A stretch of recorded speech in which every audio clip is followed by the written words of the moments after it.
Ahí estamos. Bueno, comenzamos. Estaba leyendo las... ¿Me escuchan bien? Sí. Estaba leyendo ahí las preguntas de Male. Vamos con eso primero. En el primer ítem, la consulta era sobre Sahasrara Chakra.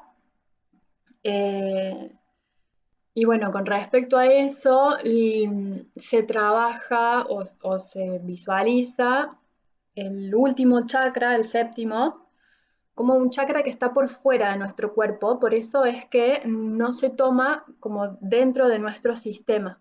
Es un centro energético que es universal y está por sobre la coronilla. Sí tiene contacto con nuestra coronilla, pero no es un chakra que sea de nuestro cuerpo, de nuestro sistema energético.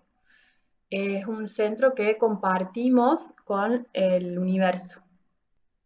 Por eso es que en el material se habla sobre chakras, que serían los 6 chakras principales, y después el séptimo chakra, que es, eh, que es el que compartimos. Entonces, bueno, por eso sería que está el séptimo chakra por fuera de nuestro sistema, ¿sí?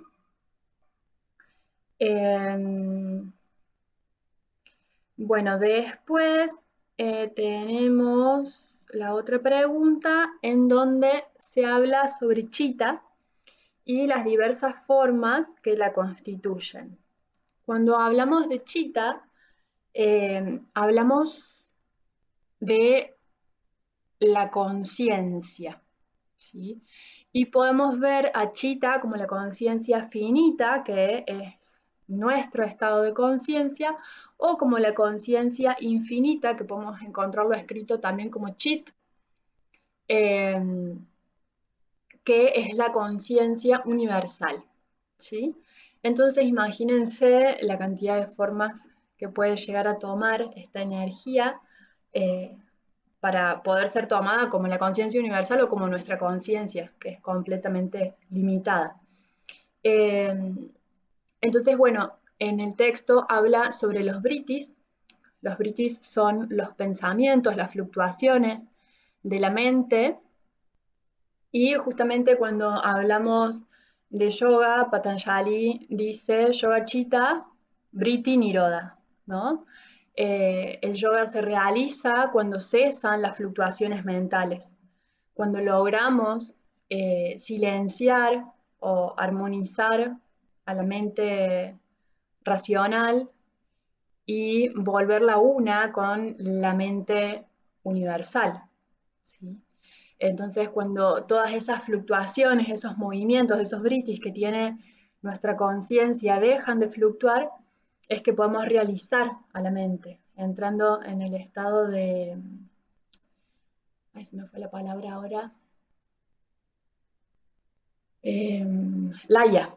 ¿Sí? El estado de Laya es el estado de plenitud de nuestra mente. Sería como el samadhi, que es a nivel espiritual. Laya sería el samadhi de la mente. Así que bueno, esos son los britis, ¿sí? Las fluctuaciones de la mente, las vibraciones de nuestra mente.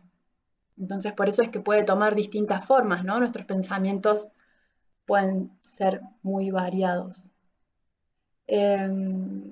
Y la otra pregunta eh, que habla sobre Ida y Pingala también es muy interesante de interpretar. Yo verdaderamente no sé hacia dónde va la sugerencia que se hace en el libro, pero sí puedo intuir que es mucho más beneficioso eh, poder estar durante el día funcionando con la energía introspectiva en el caso, ¿no? de la práctica, porque es importante cuando leemos estos textos que podamos contextualizar el tiempo en el que fueron escritos, ¿sí? Si nosotras hoy en día queremos permanecer a diario con nuestra energía en calma, posiblemente no seamos funcionales para lo que el sistema eh, capitalista nos pide, ¿no? Y para poder realizar todas nuestras actividades. Imagínense ir cuando estamos acostumbrados a andar a 220, decir, bueno, tengo que bajar todos mis decibeles porque voy a estar eh, utilizando mi energía lunar y voy a estar en calma, voy a hacer mis pausas, voy a tomar mis tiempos. Eh, Imagínense hacer todo lo que nos ponemos para hacer durante el día con esa energía, ¿no? Obviamente que va a ser mucho más saludable energéticamente y para nuestro cuerpo poder realizar nuestras actividades en calma y a la escucha de nuestros procesos internos, pero no sería tan funcional para el sistema, ¿no? Entonces, este texto está desarrollado muchos años atrás y por maestros que se dedicaban a la práctica de yoga las 24 horas del día. Entonces, bueno, poder comprender eso y poder comprender que seguramente no dormían 8 horas como nos recomiendan dormir, que dormían mucho menos porque mientras dormían estaban, o quizás mientras dormían estaban meditando, entonces poder mantenerse en un estado de vigilia y alerta y por eso mantener píngala activo, ¿no? La energía solar durante la noche, eh, les permitía continuar con la práctica. Entonces, bueno, poder contextualizar siempre el texto, la práctica, quién lo escribió, es muy importante porque no es un texto de nuestra actualidad y ni mucho menos de nuestra cultura. Eh, entonces yo creo que esa recomendación está dada justamente para poder profundizar la práctica y la disciplina del yoga. ¿Sí? Y bueno, no estaría, al menos para mí, no estaría siendo como muy aplicable a los requerimientos que tenemos hoy en día como seres humanos sociales dentro de este sistema, ¿no? Eh, que sí lo podríamos probar, a ver cómo nos va. Y seguramente si tenemos un trabajo que se pueda adecuar a esa forma, poder realizar todas nuestras actividades diarias en un estado de profunda introspección, eh, debe ser fantástico, ¿no? Pero bueno, es todo un desarrollo y un aprendizaje para nosotros en la cultura que tenemos, ¿no? Así que bueno, eso sería un poco eh, ahí las tres preguntas de Male. ¿Tienen ganas de compartir algo con esto que les cuento? ¿Quieren hacer otra pregunta? Eh, ¿En qué andaban cuando pidieron ahí la clase de consulta? ¿Cuáles son las dudas?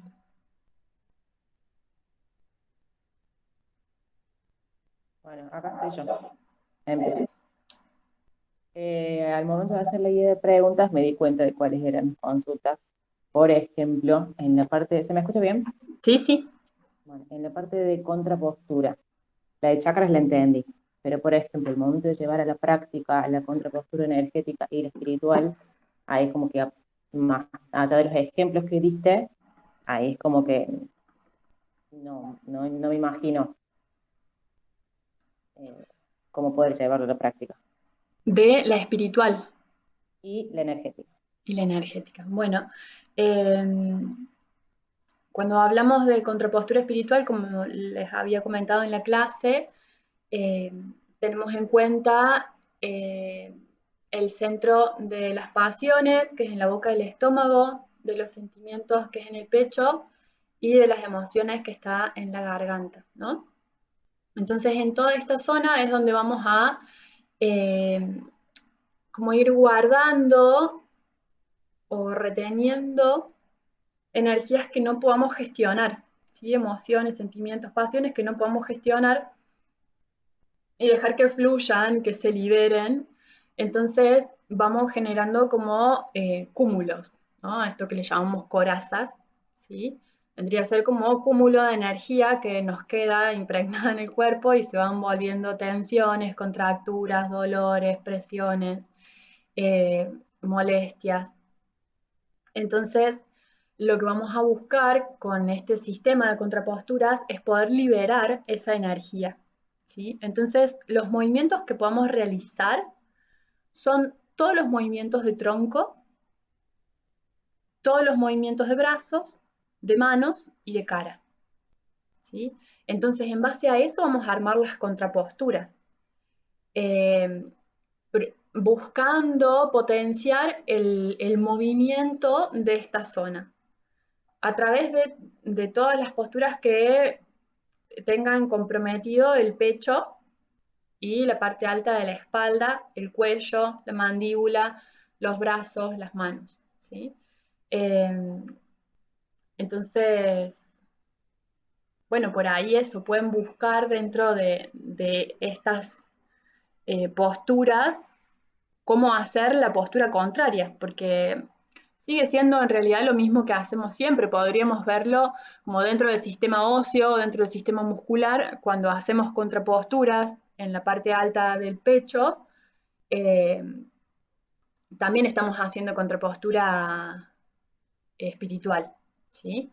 Entonces, es básicamente lo mismo, buscar posturas que abran el pecho, buscar posturas que lo cierren, buscar posturas que lo lateralicen a un lado, y la contrapostura sería la lateralización hacia el otro, la torsión hacia un lado, la contrapostura sería la torsión hacia el otro, y buscar después la alineación para poder estabilizar ese movimiento que se fue generando.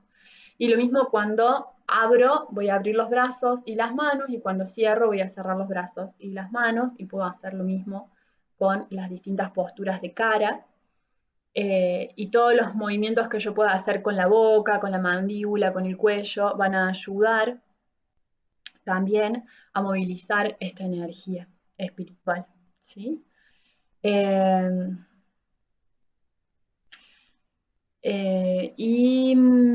bueno, y después con respecto a la parte energética, habíamos dicho que podemos visualizar, o sea, hacerlo desde la visualización. Entonces dentro de la misma postura yo puedo visualizar que llevo, por ejemplo, la energía a la cabeza, y puedo después visualizar que llevo la energía a los pies, o que llevo la energía a las manos y que llevo la energía a los pies, si tengo los brazos para arriba o apoyados en el piso, ¿no? Entonces, mucho va a depender en este aspecto hacia dónde yo visualice que estoy llevando mi energía, ¿sí? Porque yo tengo que sentir que mi energía está yendo hacia ese lugar. No es que solo porque haga una postura de una forma u otra simplemente está pasando, porque sí, la energía está fluyendo en todo el cuerpo en realidad. Entonces, con la intención yo voy a poder hacer más foco en que la energía esté en un lugar o en el otro, ¿no? Y sentir ese movimiento energético. ¡Ay, pero qué bonito! Me trajeron una flor. Entonces, está bueno utilizar esta herramienta de la visualización, y después los ejercicios de tenso-relajación. Vieron que, no sé si vieron en ese en esa clase en donde les decía que, por ejemplo, si yo tensiono la mano derecha y visualizo que mi energía, la mano derecha, y visualizo que la energía está yendo hacia esa mano, voy a potenciar esto que ya estoy realizando a nivel físico, y después puedo hacer lo mismo con el pie izquierdo, ¿no? Entonces tensiono el pie izquierdo y de esa forma hago que la energía viaje de un lado al otro del cuerpo, de arriba hacia abajo, y puedo hacer lo mismo hacia el otro lado. Entonces, de esa forma voy activando las corrientes cruzadas de energía y haciendo que haya un gran movimiento energético.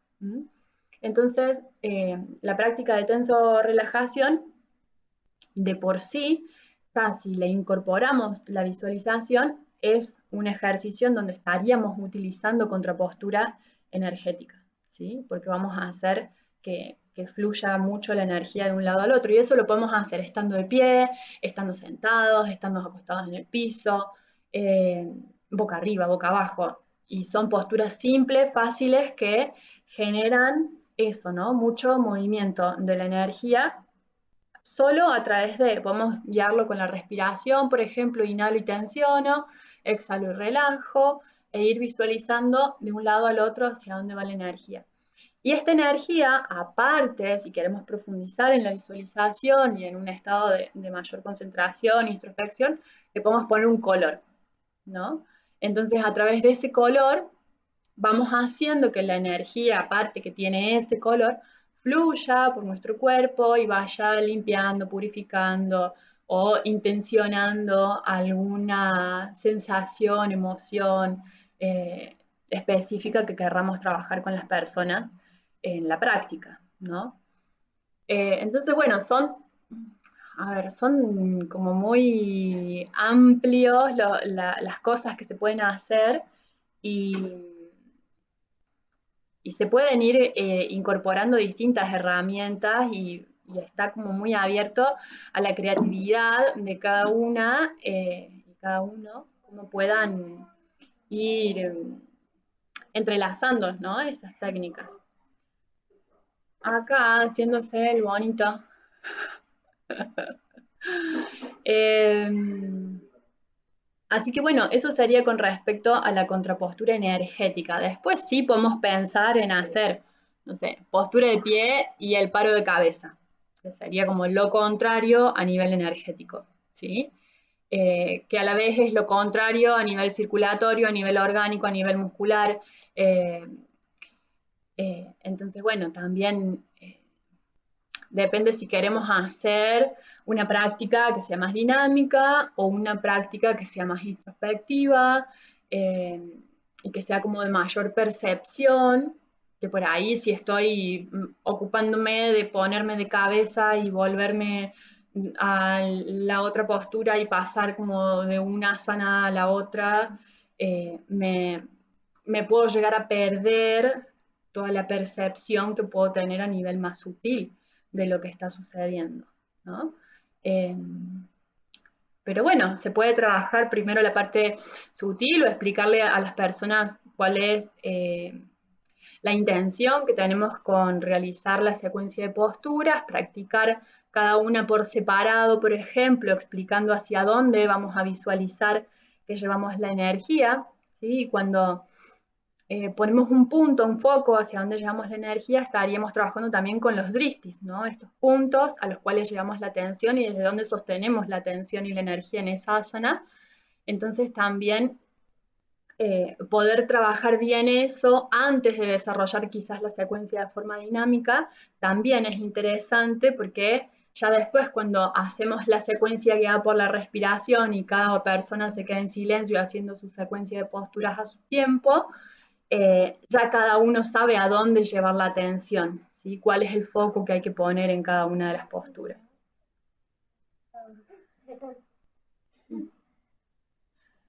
¿Se entendió? ¿Se aclaró? ¿O fue peor? Bueno. No, me faltaba ese final, digamos, para terminar de aclararlo, pero genial. Bueno, cuéntenme qué más. Hola, hola. ¿Cómo va? Para seguir con la línea de lo que había preguntado ahí, Wadi, ¿cómo, digamos, lo podemos trabajar? O sea, esta misma clase, por ejemplo, si planteamos estas posturas, todo, ¿cuánto podemos mantener con el mismo grupo? Por ejemplo, podemos hacer de la misma clase, eh, digamos, un tiempito, mantenemos para que, digamos, se mantenga como una rutina o lo podemos ir combinando. No sé si Sería, se entendió la pregunta. a ver si entiendo, sería como a lo largo de las clases o dentro de Claro, sí. una misma. Exactamente, si en el mismo grupo nos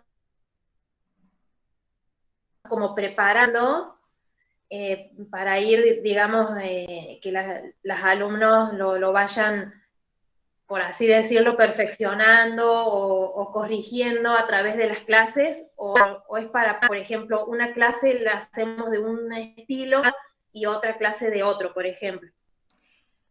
Eso en realidad va a depender del grupo y de cómo nosotras como docentes nos querramos posicionar, porque si nosotras nos gusta esta forma y queremos que todas nuestras prácticas tengan esa impronta, podemos dar todas las clases así, ¿sí?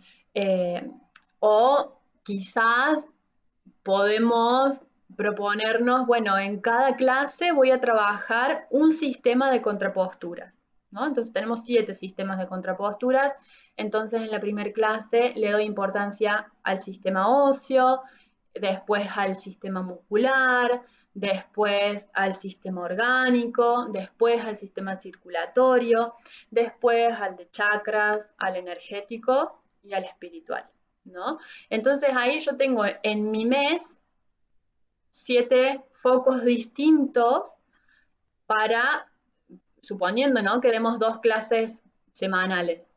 Entonces, en esas 2 clases semanales tengo la opción de a las 8 clases que son en el mes, cada clase brindarle atención a una parte de nuestros sistemas. Y, por ejemplo, en la última clase, trabajar meditación y pranayama. Un ejemplo, ¿no? O relajación, ¿sí? Entonces decimos, bueno, trabajo el sistema nervioso y el sistema respiratorio aparte. Esa sería una forma. Después puede ser que todas nuestras clases estén vinculadas al trabajo con los chakras y con los centros de energía, con el fluir de la energía, con la introspección, con la percepción, y van a ser clases mucho más hacia adentro, mucho más introspectivas, que pueden tener sus partes dinámicas, pero van a estar siempre guiadas y entretejidas por esa percepción, ¿no? Entonces, eso es, creo que es una búsqueda también y un autoconocimiento desde eso que les decía, desde el lugar de docentes, en cómo yo voy a compartir todos estos conocimientos y cómo los voy a entrelazar y a través de qué. Que eso tiene mucho que ver con mi personalidad, con mi forma de percibir la realidad, con cómo me gusta compartir las clases, con qué me siento cómoda, porque quizás tengo mucha mayor percepción de mi cuerpo físico, entonces digo, bueno, voy a trabajar con yoga terapéutico para aliviar tal y tal dolor y me voy a focalizar en eso, en las sensaciones del cuerpo, ¿no? O quizás necesito una práctica mucho más eh, ligada a lo mental y necesito hacer ejercicios de visualización, de concentración, meditaciones, respiraciones. Y bueno, y quizás mis prácticas van a ser solo eso y no va a haber posturas físicas, ¿no?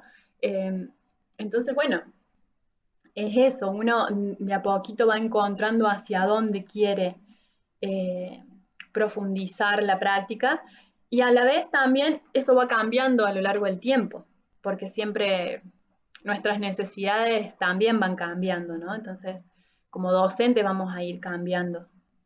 Y por ahí hicimos un taller o una formación o, no sé, vimos un video que nos inspira a cambiar la forma y que encontramos un camino distinto. Entonces es como que en este método de yoga al menos no hay un esquema de... ¿A dónde querés que vayan? Bueno, vayan con el papi.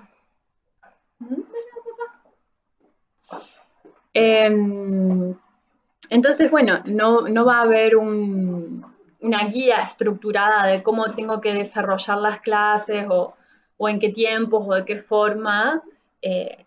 Sí, siempre, no sé, si son personas que recién comienzan, eh, que recién están ingresando a tener acceso o a tener conocimiento acerca de esto, ¿no? De la energía, de los chakras, de trabajar con sus emociones y de repente, ¡brum!, le venimos con todo así no sé, es como una cosa que uno se queda medio en pausa a ver si puedo registrar y reconocer todo eso de lo que me están hablando o es completamente nuevo y me cuesta. O tengo una resistencia a percibir la realidad de ese modo, ¿no? Entonces, por eso digo, también depende del grupo de personas, porque quizás haya personas que estén más disponibles a realizar este tipo de prácticas y otras que van a ir solo porque les duele la espalda y lo único que van a poder percibir es el dolor de espalda. ¿Mm? Que no es que una cosa esté bien y la otra no, ¿sí? Solo es lo que cada practicante está necesitando y bueno, y desde el lugar de docente poder estar en una escucha activa y comprometida con las necesidades de cada persona que está dentro del grupo también es interesante e importante, ¿no? Entonces, bueno, en el caso de que las personas estuvieran medio desconectadas de todo esto, posiblemente necesitemos, mientras hacemos los ejercicios, explicar mucho más por qué estamos haciéndolo, o qué puede llegar a generar, o qué pueden llegar a sentir, eh, o después de la clase tener que dar una explicación porque alguien sintió algo raro y se quedó medio desconcertado. Eh, entonces, bueno, todas esas cosas hay que ir abordándolas de a poquito para un grupo que recién empieza. Mm. Bueno, espero haber respondido. No haber hecho más lío. Perfecto. Bueno, verán que igualmente es un tema que moviliza porque tuvimos un montón de charla con respecto a esto en el encuentro y lo mismo siguen surgiéndole dudas a ustedes que ya están como más interiorizadas en el tema. Imagínense a alguien que va por primera vez a una clase de yoga. Es como más difícil todavía. Eh, Así que bueno, síganos con las preguntas. ¿Qué otra cosa? Les quedo dando vuelta. Hola Janet, buen día. ¿Cómo estás, Jimena? Buen día para todos. Yo tenía una duda con respecto a los chakras. Si, por ejemplo, se podría realizar una clase solamente utilizando o profundizando en uno de los chakras. ¿Sí? Y, por ejemplo, ir haciendo sucesivamente, a lo mejor una clase de trabajo, otra clase otro. No es que solamente se tiene que trabajar todos los chakras en una clase. No, eso yo lo explicaba en uno de los videos que preguntaban esto. Eh, que es, aprovechando que tenemos 8 clases, por ejemplo, en el mes, podemos a cada clase dedicarle uno de los chakras, terminamos viendo los 7 al final del mes, y la última clase la podemos usar para hacer un recorrido por cada uno de los centros, armando una secuencia, por ejemplo, que nos lleve a trabajar cada uno de los chakras y se pueden cantar los mantras, se puede hacer una meditación o una visualización, eh, viendo cómo la energía fluye por cada uno. Bueno, como que quizás esa sería la forma, o si no, podemos dedicar todo un mes a trabajar con un centro, ¿sí? Lo cual nos va a llevar a una profundidad también mucho más intensa con la conexión, con la energía de cada uno de esos centros de energía, pero bueno, también en ese caso tendríamos que pensar qué pasa con el grupo, ¿no? Porque tendríamos que empezar y terminar con el mismo grupo para hacer ese trabajo, ¿no? A lo largo de 7 meses sería, ¿no? Entonces, bueno, por ahí plantearlo en el mes es más fácil porque sabemos que, bueno, las personas que empezaron este mes van a hacer todo el recorrido igualmente. Y en el caso, por ejemplo, no sé, de que alguien falte, le podemos mandar las consignas que se dieron esa clase para que lo pueda hacer en la casa y trabajar lo mismo con ese centro que le va a faltar en el mes. ¿Sí? Por ahí es un poco más simple. Pero bueno, está buenísimo también pensar, por ejemplo, en, no sé, ahora que es todo así virtual, en filmar un proceso, ¿no? de 7 meses de prácticas en donde se trabaje cada uno de los chakras. Entonces, bueno, se podría hacer ahí un trabajo re lindo para compartir. Así que sí, se puede trabajar individualmente cada uno de los centros. A mí ahí es donde me surge... Sí, sí. ¿Me escuchas bien? Bueno, ahí es donde me surge a mí, por ejemplo, entre el primer y segundo chakra que están muy cerca, cómo trabajarlos distintos. Por ejemplo, en el primer chakra, que no lo vamos a hacer tanto para el segundo, podemos, aparte de las posturas, para diferenciar el primero del segundo, trabajar con los bandas. Entonces, en el primer chakra, todas las posturas que hagamos las podríamos realizar junto con Mula Bandha, y en el segundo, todas las posturas que hagamos las podríamos incorporar Uddiyana Bandha. Y bueno, y además de eso, siempre el realizar la visualización, el visualizar el color en la zona, va a ayudar a potenciar que ese trabajo que estemos haciendo esté ligado a la energía que estamos queriendo trabajar. También podemos utilizar afirmaciones, realizar una visualización en donde trabajemos con los aspectos emocionales y energéticos que tiene cada uno de los centros. Después también se puede brindar un espacio de unos minutos al final de la clase para el diálogo, para ver qué relación siente en este momento cada uno con ese tipo de energías que se estuvo movilizando, cómo se sienten, cómo lo percibieron, si tienen algo para compartir. Entonces, bueno, es una experiencia mucho más íntima también de ese modo, ¿no? Cuando no es solo lo que yo estoy diciendo, sino que también le estoy dando participación a las personas y termina siendo de algún modo, al estar tan entretejido con lo emocional, un espacio también de compartir y quizás hasta un poco terapéutico para trabajar algunas cosas en esos aspectos, ¿no? Entonces, bueno, puede resultar algo muy, muy enriquecedor también al tener la experiencia de las personas con las cuales estamos compartiendo la clase.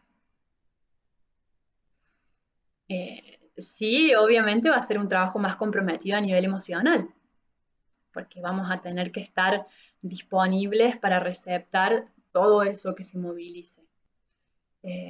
Pero bueno, puede ser eso, muy enriquecedor. Hay que estar con las energías dispuestas, nada más.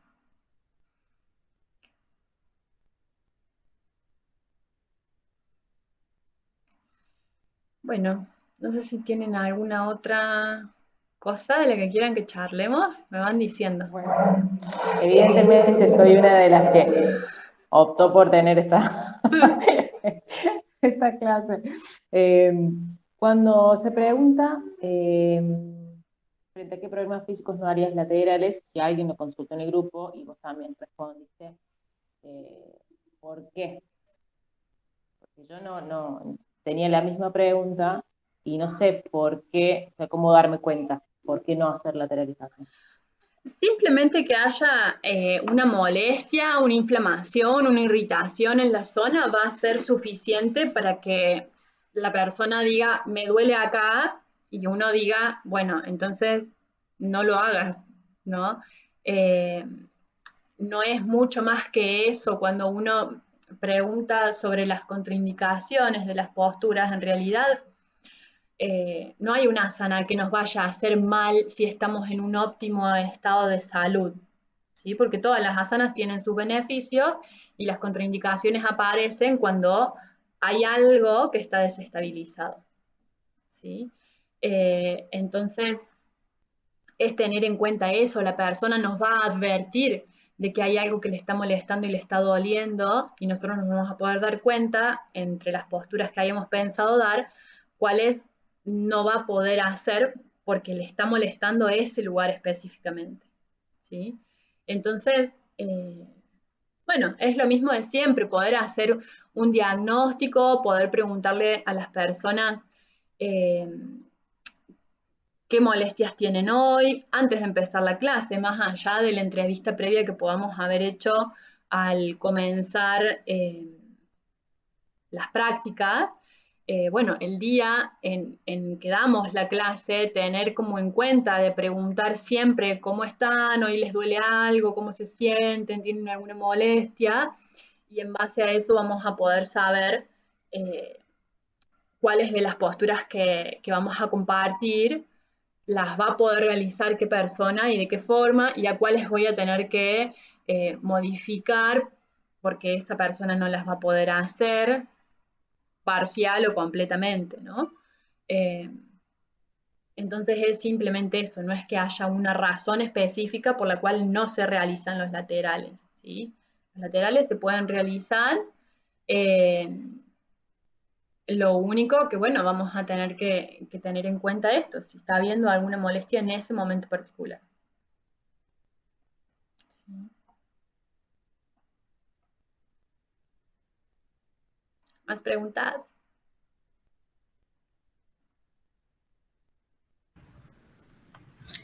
Yo tengo una pregunta.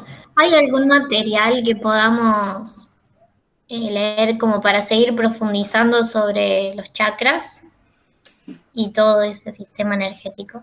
Sí, la Nati tiene un libro en PDF, me parece, porque andaba con la fotocopia los otros días, eh, que le podemos pedir que lo suba al grupo, que me parece que estaba bueno porque daba como muchas más especificaciones de muchas cosas, de cada uno de los centros. Yo particularmente no, hay uno que habla más sobre la parte energética y espiritual, que también habla sobre los chakras de Indra Devi, eh, que no me estoy acordando ahora, es un librito finito, capaz que lo hayan visto, blanco con una flor de loto rosa, creo que es, que dice algo sobre espiritualidad, pero lo busco y se los paso a ese para el nombre. En ese hay algunas cuestiones de visualizaciones y respiraciones que están muy buenos y un enfoque desde el Sat Yoga, que es lo que ella compartía, eh, que bueno, está re bonito aparte porque es así como muy amorosa para explicar los ejercicios y demás, entonces está bueno la perspectiva con la que propone la práctica. Así que les puedo pasar ese y le pedimos a la Nati que suba el otro. Así tienen un poco más de información para ampliar sobre esto. Y bueno, y si el resto conoce algún otro libro y lo tiene en PDF, también lo podemos compartir. Ahí ponemos en el grupo eh, a ver si seguimos sumando material.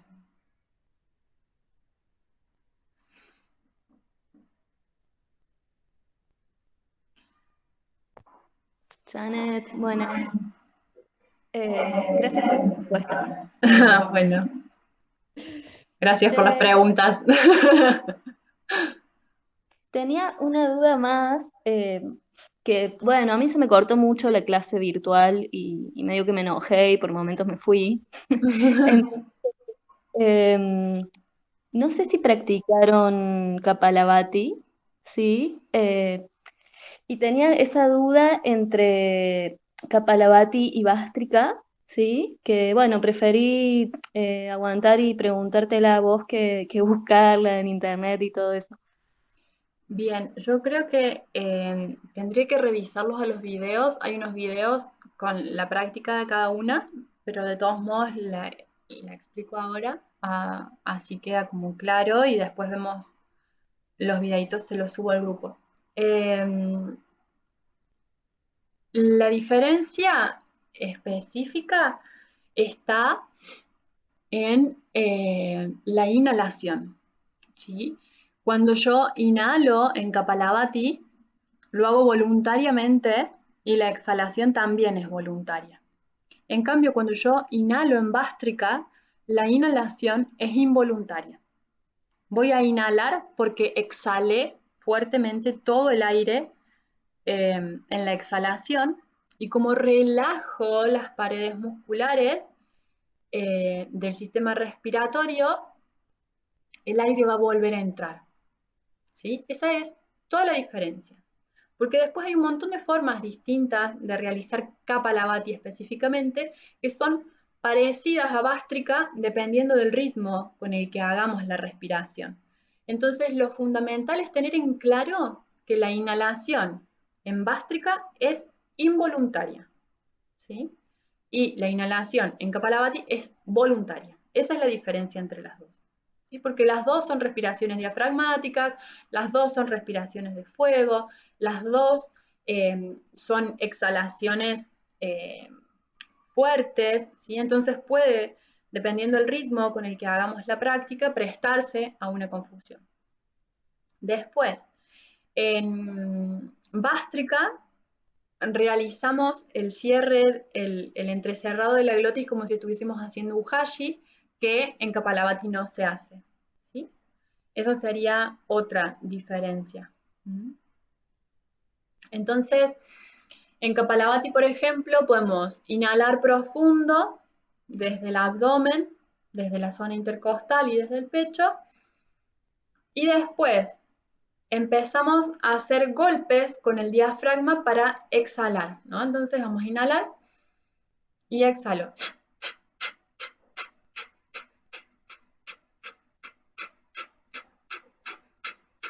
Hasta que me quedo sin aire. Esas exhalaciones no tienen que permitir entre medio que haya un ingreso nuevo de aire, ¿sí? Porque esa sería la otra forma de hacer Kapalabhati mismo, ¿sí? Que sería, hola Ceci, que sería inhalo, exhalo, inhalo, exhalo, inhalo, exhalo, inhalo, exhalo, inhalo, exhalo, pero la inhalación sigue siendo voluntaria, por eso sigo dentro de Kapalabhati, ¿sí? Y no me voy a Bhastrika, porque si no, acá es donde se presta confusión con esta forma de hacer Kapalabhati. Entonces, voy a hacer...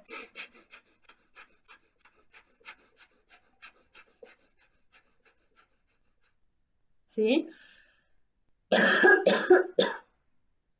Entonces, ahí lo que estoy haciendo es realizar estos mismos golpes de diafragma, pero el aire entra y sale, entra y sale, entra y sale, entra y sale.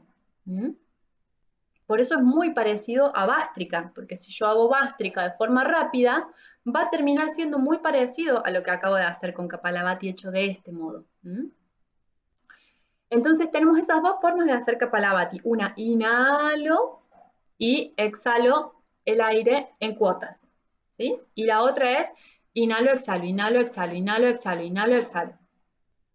Cuando paso a Bhastrika, voy a inhalar profundo la primera vez y después suelto el aire de un golpe y relajo. Suelto el aire de un golpe y relajo. Suelto el aire de un golpe y relajo. ¿Sí? Que sería así.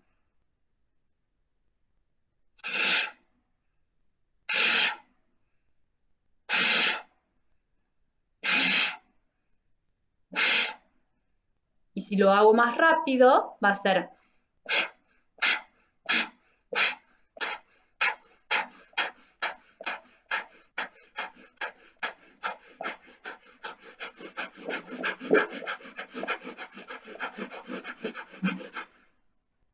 Cuando lo empiezo a hacer tan rápido, pasa a ser muy parecido al Kapalabhati que hicimos antes, ¿sí? Entonces, ahí es donde tengo que tener en cuenta de haber realizado suavemente el ejercicio al principio para que cuando lo hago de forma más rápida pueda ver bien esta diferencia, ¿sí? De que la exhalación es involuntaria en Kapalabhati, ¿sí? No tengo que hacer ningún tipo de fuerza ni nada para inhalar. El aire entra porque exhalé. ¿Sí? ¿Se entendió, Male? Entendí hasta el final. La inhalación es involuntaria en Kapalabhati, no, es involuntaria en... Ah, En Kapalabhati es, en Bhastrika, perdón. En Bhastrika. Bhastrika es involuntaria. Sí, se me Claro, fue. cuando empieza a No, no es toda acelerarse, la palabra. cuando empieza a acelerarse al final, la inhalación sucede, simplemente, ¿cierto? O sea, de Claro, tanto exhalar, empieza a entrar aire sin sí, sí, que porque busque. el foco tiene que estar en la exhalación en Kapalabhati, Bien. aparte del sonido que se genera en la garganta, ¿no? Ujú, ujú. Me preguntaba también si había que direccionar o alojar el aire de distintas formas no sé, con esto de cráneo brillante, ¿no? De Kapalabhati, me imaginaba si había que sumar el cráneo a la exhalación o algo de eso, o a la inhalación, o alojar el aire Sí, en distintas... está bueno poder visualizar qué va pasando en el plano mental. De todos modos, más allá de que no lo visualicemos en un punto, de tanto practicarlo, se empieza a sentir, ¿no? Porque ya eh, empezamos a percibir el, el exceso de oxígeno y empezamos a cambiar también el ciclo respiratorio y eso hace que se cambie la percepción energética también. Cuando lo practicamos mucho rato, es muy fuerte lo que va pasando a nivel energético. Entonces, bueno, también ahí es ir de a poco y con cuidado para no hiperventilarnos, para no marearnos, e ir pudiendo percibir qué nos sucede con la respiración. Eh, Después hay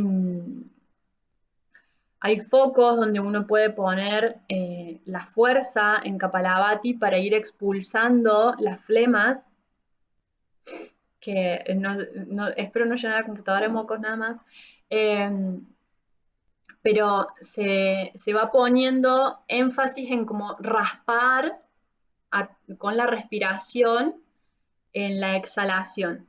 Entonces, ahí voy con los ruidos raros. Eh, Sería en la garganta, después más arriba, como por acá atrás,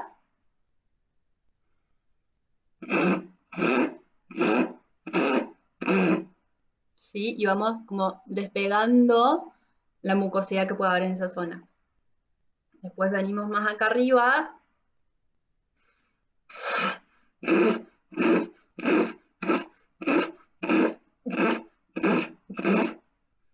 Y por último vamos a la nariz.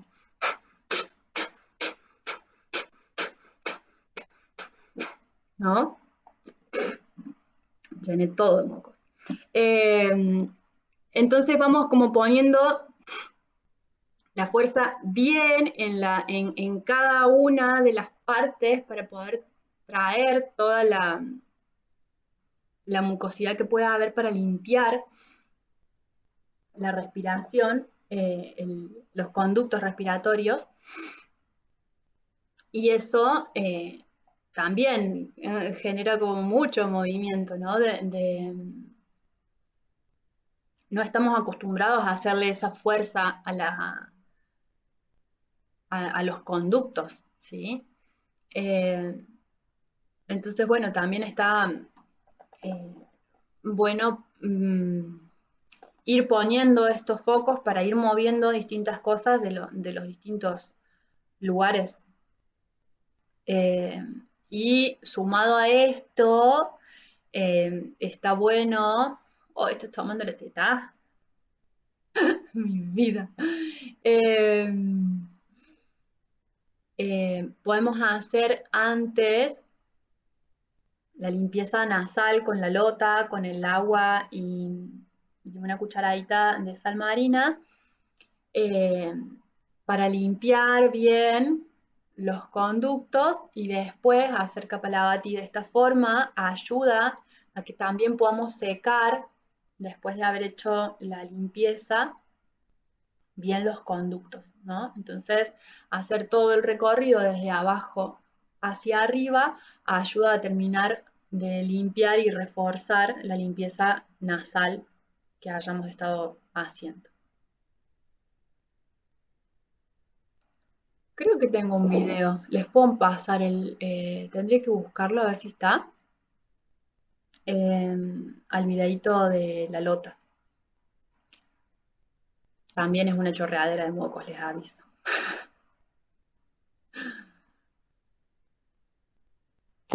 Bueno,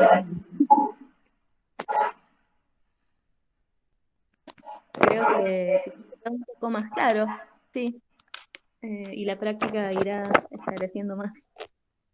Sí, eso es importante, que puedas ver cuáles son las diferencias y practicarlo y sentirlo vos. Hasta que no lo pases por el cuerpo, por ahí es más difícil comprender.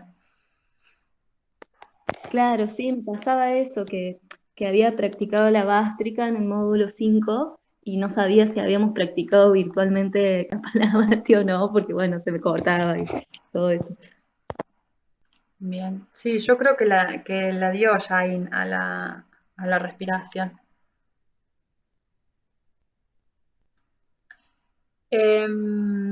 ¿Más preguntas? Guada, ¿vos tenías una? ¿No? Sí, ahí viene. Sí, acá tengo vuelta. En el último que dice, buscar un mantra y una historia de la mitología hindú sobre Shiva. En buscar un mantra, más allá de los que ya tenemos, digamos, ¿a qué se refiere? ¿Buscar, investigar? La idea sería que busquen un mantra que les guste, eh, Shivaita, y que puedo copiar, pegar, este es el mantra que elegí, y poder investigar sobre el significado de ese mantra y bueno, y sobre una historia de la mitología, porque hay un montón de, como de cuentitos, ¿no? De la mitología que van enseñándonos sobre las características de cada una de las deidades en realidad y a la vez cada mito tiene como una enseñanza en cuanto a poder vernos en eso que se está contando en el mito y decir, bueno, eh, esta es una buena enseñanza para poder transformar algo en mí. Eh, entonces buscar dentro de la mitología a alguno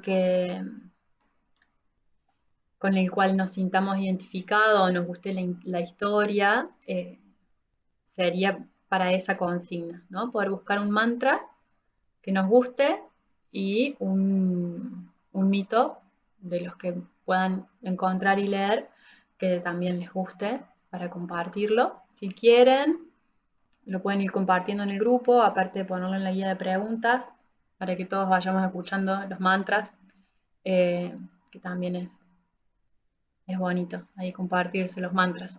Siempre aparece alguno nuevo y está muy bueno.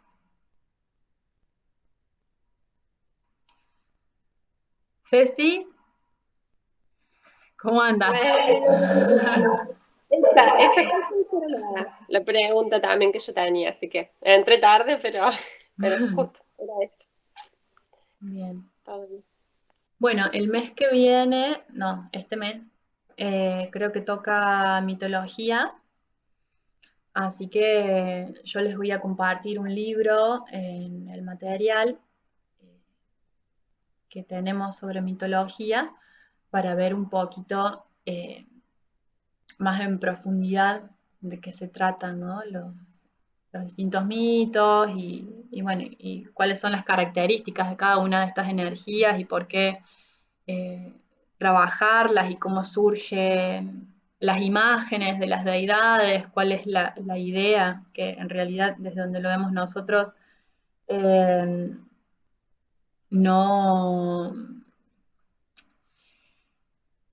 no es como un culto o como un estado religioso, como por ahí se percibe la devoción desde nuestra cultura, sino que en realidad ese estado devocional es una entrega espiritual a una manifestación de la energía universal.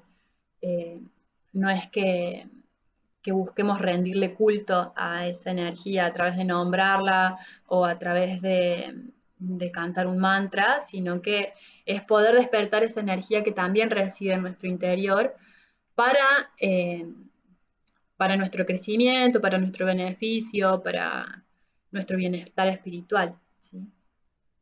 Visto desde ese lado es que lo abordamos. Así que bueno, eso. ¿Más preguntas? Yo me acuerdo de acordar una nueva. Y conceptos, por decir, de Kriya, ¿sí? Como que encontré dos formas de asumirlo, ¿sí? Por un lado, relacionado con las limpiezas físicas de determinadas partes, y por el otro, bueno, esto de una acción completa, ¿no? Como de técnicas y en la práctica. No me quedaba muy claro eso, ¿no? Como de algún modo estaba asociado de algún modo con la práctica física de asanas, por ejemplo, y por el otro lo encontré con las limpiezas. Bien. En realidad son las dos formas, tienen como el mismo foco, que es la movilización de la energía y la limpieza o el movimiento, ¿no? De esas cosas de las cuales necesitamos despojarnos y a la vez poder ingresar en un estado de estabilidad a lo largo de la práctica y que no haya interrupciones en ese flujo de la energía, ¿sí? Por eso es que en realidad es tan amplio, porque no es solamente una limpieza que podemos hacer a nivel físico, como esto de las narinas o ¿qué es eso? En realidad se ve la limpieza en particular como, bueno, pasar el agua con sal de una narina que sale por la otra y después de la otra que sale por la otra, pero estamos en una postura que es la postura de sentado, podemos utilizar los bandas, podemos utilizar los pranayamas, porque es sumamente necesario después de hacer la limpieza de las narinas, que hagamos kapalabhati o bástrica para poder terminar de limpiar y secar los conductos, o sea que normalmente las limpiezas tampoco están aisladas, se requiere de un estado y una predisposición de nuestra conciencia, de nuestra percepción, poder estar tranquilos en un espacio que acompaña, que estemos disponibles a realizar la práctica.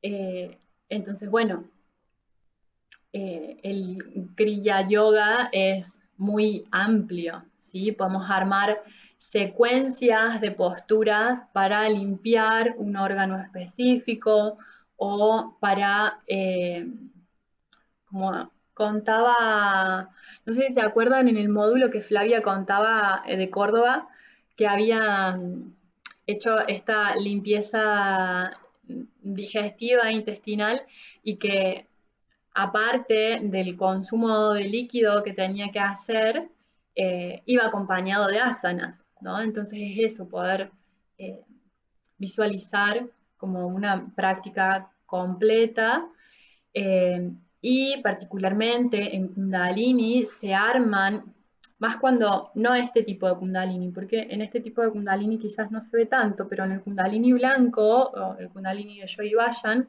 que quizás han visto que están con los turbantes blancos, todos vestidos de blanco, se hace un tiempo determinado, determinada secuencia de movimientos, porque normalmente las posturas están entrelazadas con movimientos y están guiadas por una respiración muy específica, en donde se hace determinada cantidad de veces a lo largo de tanto tiempo un ejercicio y después otro y después otro y después otro. Y esas son kriyas a través de las posturas y las respiraciones y los bandas y la visualización y todo, que desintoxican los distintos órganos. cada clase dentro del Kundalini blanco de Yogi Vayan tienen un propósito de limpiar una parte del cuerpo.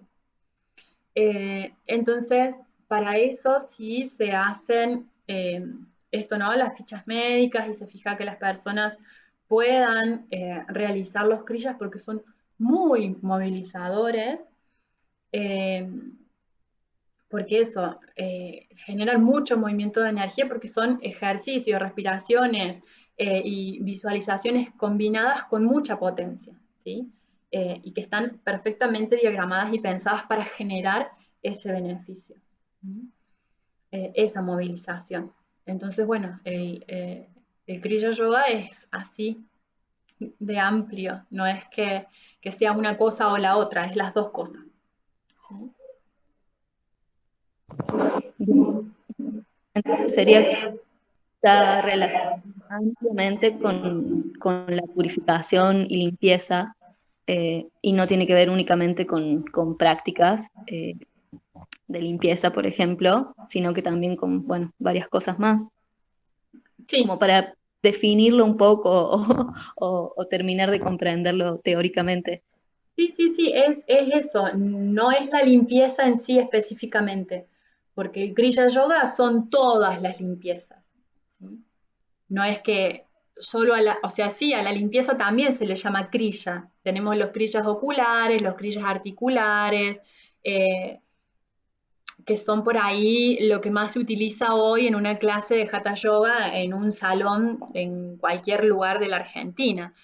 Normalmente uno va a una clase de Hatha Yoga y no practicas los kriyas más complejos, ¿no? Los kriyas complejos normalmente están guiados por un maestro en un espacio específico en donde las personas se reúnen a realizar tal práctica. Entonces, eh, uno va ya con esa predisposición, sabiendo que vas a vomitar, vas a hacer caca hasta que salga líquido, te va a entrar agua por un lado y te va a salir agua por otro, y uno va disponible a eso esperando, ¿no?, que eso genere aparte una purificación en todo nuestro ser, porque no es que solo estamos limpiando el cuerpo, ¿sí? Al realizar estas limpiezas por ahí tan profundas, es, no sé, por ahí visualizar esto, que de la nariz van a salir cáscaras de moco que teníamos pegado en nuestro sistema respiratorio, no va a salir solamente líquido. A lo largo del tiempo cuando practicamos las respiraciones. Entonces, esos residuos que están pegados ahí a nivel físico, obviamente que tienen una correlación energética y cuando logramos sacar esas cosas, hay gente que le sale moco negro de adentro de la nariz. Entonces, es ver que esa cosa a nivel energético también se está desprendiendo, también se está movilizando. Está bueno eso, entender que el kriya no es solo algo que sucede a nivel físico, y que va en conjunto más allá de la limpieza física, de otro montón de prácticas como esto, como la respiración, como las posturas, como los bandas, como las visualizaciones. Eh, y que después de hacer estas limpiezas necesitamos tener un tiempo de reposo, de descanso, para que la energía se vuelva a acomodar y se vuelva a estabilizar, porque es mucho movimiento que hacemos a nivel energético. Eh, Mismo cuando realizamos estas respiraciones tan fuertes como Kapalabhati o Bhastrika, es necesario que después nos demos un tiempo para estabilizar de nuevo la energía, porque es mucho el movimiento que se genera. Y, y también, al empezar a tener conocimiento sobre las técnicas y haberlas pasado por el cuerpo, está bueno, y que es mi recomendación, así como para que lo puedan empezar a poner en práctica, dejen de mirar clases e ir a clases. El hecho de ponerse sobre el piso, la colchoneta, la manta, lo que sea que tengan, y sentarse ahí y mirar qué necesita mi cuerpo, qué necesita mi mente, qué necesita mi espíritu hoy de mi práctica? ¿Me estoy disponiendo a escuchar cuál es mi necesidad para practicar? ¿O estoy haciendo siempre lo que otro me dice que yo tengo que hacer? ¿No? El poder contactarnos con nuestras propias necesidades y dejar que la energía fluya y que la práctica brote de adentro de mi ser es magnífico y genera un estado de conexión y de escucha de lo que nosotras realmente necesitamos, ¿sí? Entonces poder empezar a practicar aunque sea 15 minutos de esa forma y aunque lo único que haya hecho haya sido hacer respiración abdominal, les aseguro que esos 15 minutos, esa respiración abdominal va a haber sido mucho más beneficiosa que haber estado en 2 horas de clase en donde alguien me estaba diciendo que es lo que yo tenía que hacer. ¿Sí? Porque, Janet, sí. vos sabes que tengo mi nena en clase, por eso no pongo la cámara. Justamente hablábamos ayer con Laura que, bueno, todas estas semanas no estuve yendo a ninguna clase y que, bueno, se complica en casa encontrar el espacio para poner un videíto y hacer el momento, todo. Entonces, lo que vengo haciendo, que me cuesta horrores, es levantarme muy temprano, muy temprano antes de que todos se levanten para sus clases o que ya empiece el movimiento y, bueno, de noche. 6:15, 6:20, velita, un saumerio y media dormida. Y lo práctico me cuesta muchísimo, lo práctico si no me están diciendo justamente, y empecé a hacer prácticas propias y realmente la meditación, todo, y ya después el día es otro. Y encontrar que podía hacer movimientos, y yo, este movimiento me lleva al otro y este otro me lleva al otro, y no era tan difícil, como que lo apropié, lo interioricé y es lo que va surgiendo, no es que lo programo y digo, bueno, voy a hacer tal y tal cosa, como lo de viñasa y todo esto me costaba tanto. No, es fantástico, así que ayer justo charlábamos con Laura y es muy lindo y después ya va amaneciendo y ya uno terminó la meditación o la intención y es hermoso, la verdad que eso lo comparto porque no lo había hecho nunca y todos los primeros meses de cursado me iba mucho a la lógica y ahora justo es esto, es llevarlo al cuerpo de uno, como salga, sin ser perfecta, que es lo que por ahí a mí me cuesta, pero es muy lindo. Ahí yo creo que eso es el yoga, sin duda, lo que generó en hacer todas estas prácticas, todas estas mañanas frías, pero divino. Terminé en top, muchas veces. Sí, te juro. Hermoso, chicas, re lindo. Muy hermoso. Bueno, qué alegría que finalmente me hayas entendido. No sé, pero por ahí vamos, por ahí vamos. Sirvió el picoteo de la cabeza. Sí, sí, ya se va como interiorizando y sale solo y digo, wow, es Y eso como, es mágico. Cuando pasa así y uno logra conectarse tanto con las técnicas, es muy hermoso. sí. Y escuchar lo que en ese momento el cuerpo necesita. O alguna meditación especial, o palabras, que por ahí me hagan escribir, cosas que surgen y que no haya nadie dando vueltas. Entonces está muy bueno. Después, bueno, andas con un poquito de sueño, pero bueno, después se revitaliza de otra forma. Sí, sí, sí. Bueno, qué alegría que esté siendo así. Bueno, un besito. Gracias. Gracias, Ceci, por compartir. Bueno, cuéntenme si hay algo más.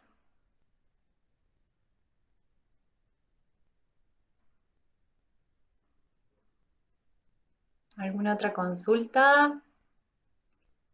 Y si no, seguimos después por el WhatsApp. No, por mí, hasta ahora fue muy fructífera. Bueno, genial. Resolvimos todas las consultas de la Wadi. Perfecto, no, perfecto todo. Muchas gracias, Janet. Todas las dudas despejadas quedaron. Bueno, me alegro entonces. Bueno, espero que tengan un hermoso día y, y bueno, y nos vamos hablando para lo que necesiten, como siempre. Un abrazo grandote. Un besito. Igualmente, besos. Gracias. Gracias. Un Adiós. abrazo. Besito.